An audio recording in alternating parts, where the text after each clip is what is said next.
नारियल के जन्म की कहानी।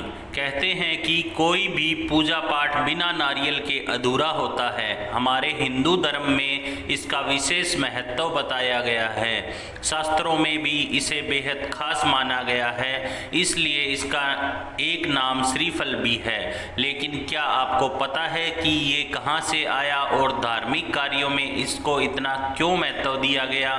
तो चलिए आज हम जानते हैं कि यह कहाँ से आया और कैसे हुई इसकी उत्पत्ति। प्राचीन काल में सत्यव्रत नाम के एक राजा राज करते थे। वह प्रतिदिन पूजा पाठ किया करते थे। उनके पास किसी भी चीज़ की कमी नहीं थी। वह धन दौलत से लेकर हर प्रकार की सुविधाओं से समृद्ध थे।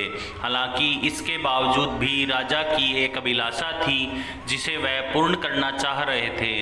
दरअसल राजा सत्यव्रत को किसी प्रकार से स्वर्गलोक जाने की इच्छा थी।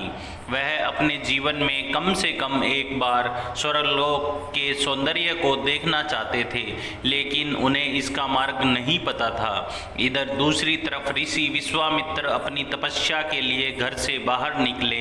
चलते चलते वह अपनी कुटिया से काफ़ी आगे चले गए थे। काफ़ी समय बीत गया लेकिन वह नहीं लौटे। इस कारण उनका परिवार भूख और प्यास से तड़प रहा था। राजा सत्यव्रत को जब यह पता चला तो उन्होंने ऋषि विश्वामित्र के परिवार के पालन पोषण की जिम्मेदारी ले ली। कुछ समय बाद जब मुनिवर लौटे तो वे अपने परिवार को कुशल देख काफ़ी प्रसन्न हुए।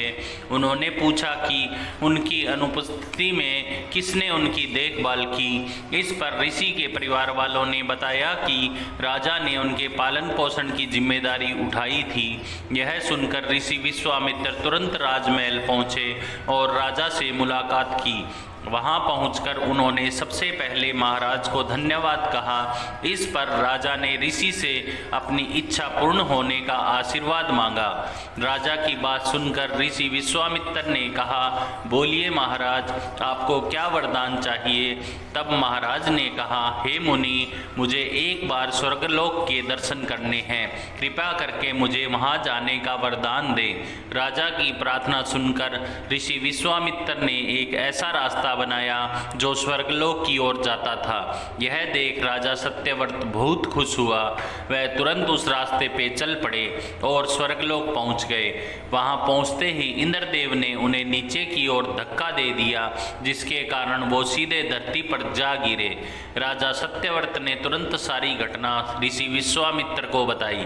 राजा की बात सुनकर ऋषि विश्वामित्र गुस्से से आग बबूला हो उठे। उन्होंने तुरंत सभी देवताओं से इस बारे में बात की और इस समस्या का हल निकाला, जिसके बाद राजा के लिए एक नया स्वर्गलोक बनाया गया।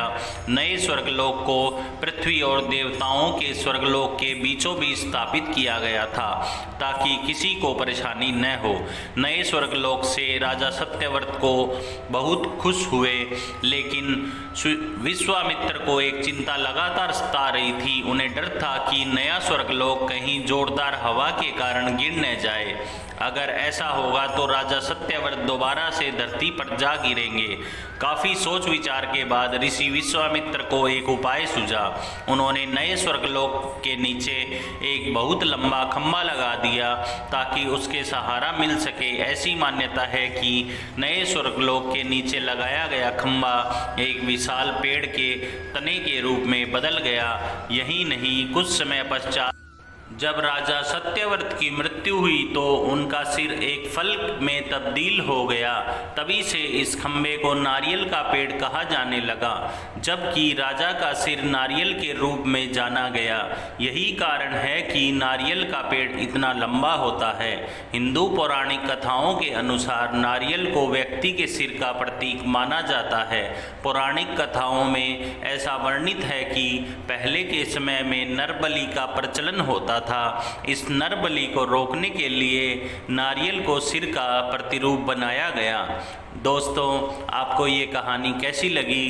कृपया कमेंट करके ज़रूर बताएं और ऐसी ही बहुत सारी जानकारियाँ, कथाओं और कहानियों को सुनने के लिए हमारे चैनल को ज़रूर सब्सक्राइब करें। आपका बहुत बहुत धन्यवाद। दोस्तों, मेरी ये कथा कहानी किस्से आपको कैसे लगते हैं कृपया कमेंट करके बताएं और हमारे चैनल को लाइक करें, शेयर करें और सब्सक्राइब करें। इससे हमें मोटिवेशन मिलता है।